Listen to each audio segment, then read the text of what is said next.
Pakistani Prime Minister Shehbaz Sharif said that the coal power plant constructed under the China-Pakistan economic corridor would provide low-priced electricity to the consumers in the country.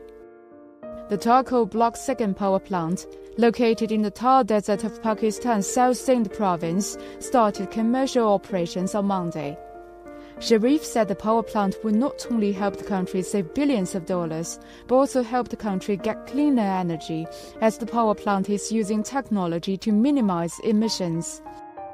Modern technology है क्योंकि यहाँ पर pollution नहीं है, उसको पूरी तरह control किया है. Sharif appreciated China for its investment in the project and for providing humanitarian assistance to Pakistan in its fight against the floods.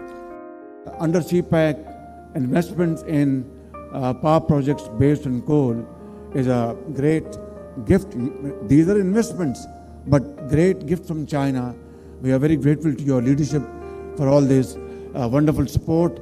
And at this point in time, when the province of Sindh has been hit very badly by these flash floods, and of course Balochistan, again your contribution, your support is very timely and very valuable. We are deeply touched and very grateful for this brotherly, friendly support